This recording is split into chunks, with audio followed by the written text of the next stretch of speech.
తాకట్లో ఉన్న బంగారాన్ని విడిపించి ఆ రోజున మార్కెట్ ధర కట్టి మిగిలిన డబ్బును మీకు అందిస్తుంది కొమ్మూరి గోల్డ్.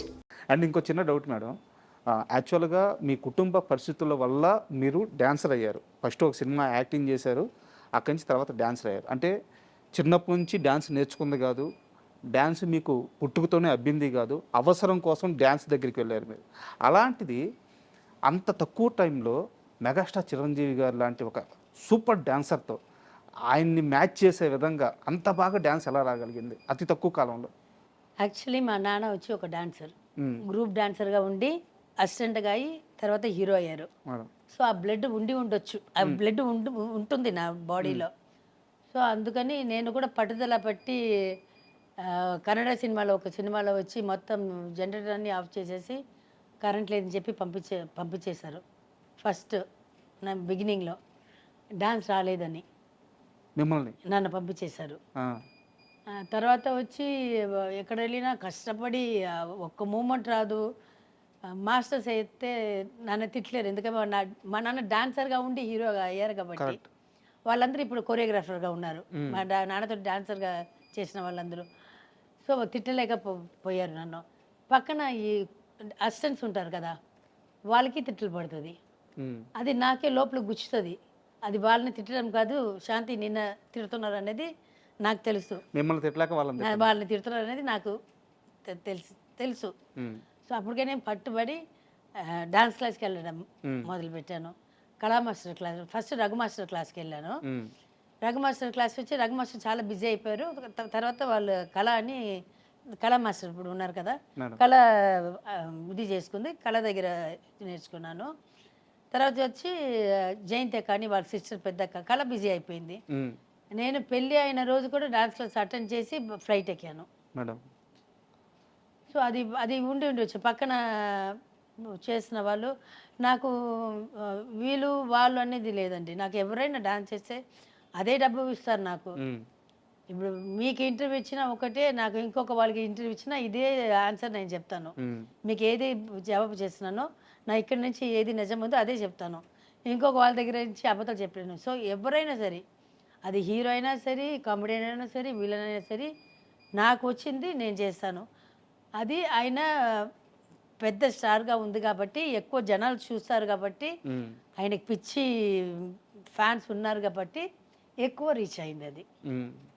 అయితే ఆ టైంలో చిరంజీవికి డ్యాన్స్లో కాంపిటీషన్ ఇవ్వగల అతి కొద్ది మంది హీరోయిన్స్లో, డాన్సర్స్లో శాంతి మాత్రమే ముందు వరుసలో ఉండేదని చెప్పి ఒక టాక్ అనమాట. నన్ను అడిగినట్టు చిరంజీవి గారిని అడుగుతారా మీరు? అడగగలుగుతారా? మీరు చెప్పండి. నేను చెప్పను, ఆయన లేడు. నాకు చాలా మంది అడిగారు, చాలా మంది నేను చెప్పేశాను. నీకు ఎప్పుడైనా చిరంజీవి గారిని ఇంటర్వ్యూ చేస్తే ఆయన అడగండి. అమ్మాయి మీ పక్కన బాగా చేసిందా అని ఒక మాట అడగండి. ఆయన నోటితోటి ఓకే నాకు కొంచెం ఈక్వల్గా చేసిందని అని ఆయన చెప్తే నేను ఒప్పుకుంటాను. అమ్మో, అసలు రౌడీ అల్లుడులో పాట మేడం, ఆ స్టెప్స్ ఉంటాయి కదా, అదే చెప్తున్నాను. ఆయన నోటితో చెప్తే నేను ఒప్పుకుంటా. సూపర్. నేను చాలా మీ క్లోజ్ పీపుల్ నుంచి తెలుసుకున్న విషయం ఏంటంటే, మీరు ఎన్ని సినిమాలకు పనిచేశారో అందులో సగం సినిమాలకు కూడా పూర్తిగా రెమ్యూనరేషన్ తీసుకోలేదు, రెమ్యూనరేషన్ రాలేదు. సగం కాదు, 75% రాలేదు. నాకు మెడ్రాస్లో ఒక ఇల్లు ఉంది, ఒక 2 ఫ్లాట్ ఉంది, చిన్న పొలం, చిన్నది బాగా చిన్నది ఉంది. తప్పితే నా దగ్గర ఏం లేదు. సంపాదించింది వచ్చి పెళ్ళిళ్ళు చేసి పెట్టాను ఇంట్లో. దానికి ఏదైనా మనమే కదా చేయాలి, దానికి పోయింది. నేను వచ్చినప్పుడు కొంచెం బంగారం తీసుకొచ్చాను. అండ్ మా మణిరత్నం గారిది సఖి అని ఒక మూవీ ఉంటుంది, మాధవన్ గారి. వాళ్ళు పెళ్లి చేసుకున్న తర్వాత ఇంట్లో చెప్పకుండా శాలిని మా కథనా? అది మీ కథే లాగా ఉంది. ఓ మాది తెలిసిన తర్వాత వాళ్ళు తీసారు. మణిరత్నం మీ కథే సినిమాగా తీసారేమో, మీది శ్రీహరి గారిది. లేదు, యాక్చువల్లీ నేను బాగా ప్రేమలో పడినప్పుడు నేను కొంచెం అందరికి తెలిసిన ఫేస్. నేను బాగా వచ్చి అప్పుడే చిన్న వేషాలు వేస్తున్నారు. నేను వచ్చి బావాని వచ్చి ఆయన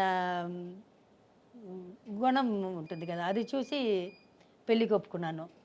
ఇంకా అందంగా కూడా ఉంటారు, దాంట్లో డౌట్ అసలు ఏం లేదు. చాలా అందంగా ఉంటారు.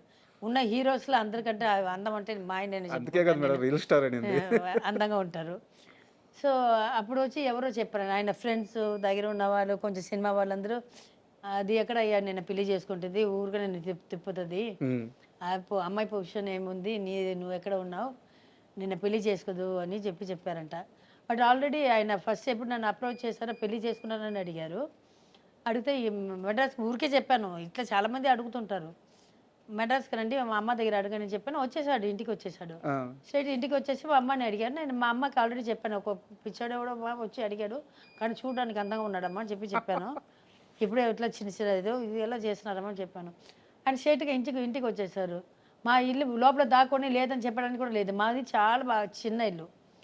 ఆ రూమ్ నుంచి బయటకు వస్తే రోడ్డు కనిపిస్తుంది. వచ్చేసారు, వస్తే రమ్మని చెప్పాను, కూర్చున్నారు. వచ్చి స్ట్రైట్ మా అమ్మతో వెళ్ళి మాట్లాడారు.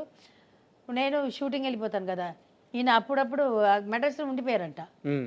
నేను షూటింగ్ వెళ్ళిపోతాను కదా, యాక్చువల్లీ ప్రేమించిన వాళ్ళు అమ్మాయిల దగ్గర వెళ్తారు కదా, ఈయన మా అమ్మతో దగ్గర వెళ్ళిపోయేవాడు. అక్కడికి వెళ్ళి మా అమ్మ దగ్గర కూర్చొని ఆయన ఈ దగ్గర వచ్చి ఇట్లా మంచి మార్కులు కొట్టేశారు. అక్కడ 100% 10% కొట్టేశాడు. మా అమ్మ నన్ను గోకడం మొదలుపెట్టింది, పెళ్లి చేసుకో ఇంకా ఎప్పుడు దాకా ఇది చేస్తావు, పెళ్లి చేసుకో. అప్పుడు నాకు ఇంకా 2-3 పెళ్లి కావాల్సింది ఉంది, డబ్బులు కూడా అంత లేదు నా దగ్గర. అమౌంట్ చెప్పాను కదా, ఫుల్ అమౌంట్ ఎప్పుడు రాలేదు. సో నేను చెప్పాను, బాబాకి చెప్పాను, ఒక చిన్నవాళ్ళు ఇద్దరు అప్పుడు బాగా చిన్నపిల్లలు, మా లాస్ట్ తమ్ముడు చెల్లి, వాళ్ళకి పెళ్ళికి నేను ఏదైనా పెట్టాలి, అమ్మాయికి నగలు పెట్టాలి, అబ్బాయికి కూడా పెళ్ళికి కూడా ఏదైనా ఒకటి, వాడికైనా ఏదైనా ఒకటి చేయాలి, ఫ్యూచర్కి ఏదైనా చేయాలని చెప్తే సరే ఒప్పుకున్నారు. మళ్ళీ మా అన్న కొడుకు గుండు చేయడానికి వెళ్ళాము. వాడు కూడా ఇప్పుడు రాకేష్ అని, వాడు ఇప్పుడు యూఎస్లో ఉన్నాడు.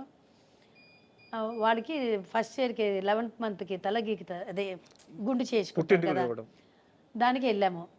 ఈయన బాబా ఉన్నారు, ఆయన ఆల్మోస్ట్ 1 monthలో నేను ఎక్కడ ఉంటే అక్కడే ఉంటారు. నేను ఎక్కడికి వెళ్తే ఇక్కడ వేరే ఎక్కడ వెళ్ళినా కూడా దూరం నుంచి ఇట్లా చూస్తుంటాడు. ఇదే అయిపోయింది నా కథలు మొత్తము.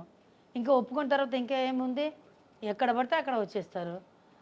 తర్వాత వచ్చి మా అమ్మకి వచ్చేసారు. వచ్చి ఇట్లా గుడికి వెళ్తున్నామంటే ఆయన కూడా వచ్చేసారు, బావ కూడా ఉన్నారు. అప్పటికి మా అమ్మ, మా అక్క, పౌలిన్ అలెగ్జాండర్, మా అక్క పెద్ద అక్క, వాళ్ళ ఆయన అలెగ్జాండర్ అల్లుప అని పిలిచాము.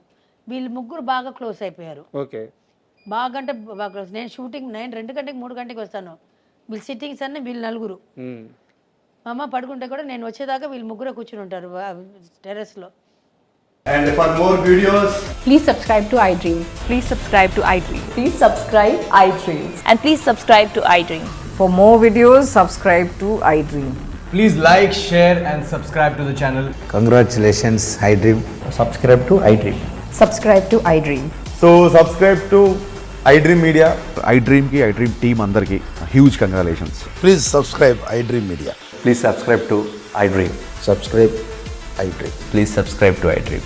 iDream అంటే నా కళల ఛానల్ను సబ్స్క్రైబ్ చేసుకున్న నోరు తిరుగుతలేదు, మీరైతే గంట గుర్తు కొట్టండి. For more such videos, please subscribe to iDream. Subscribe to iDream. Please subscribe to iDream. Please subscribe iDream Media. Please do subscribe to iDream. Please subscribe to iDream Media. For best entertainment and information, please subscribe iDream. And don't forget to subscribe to iDream.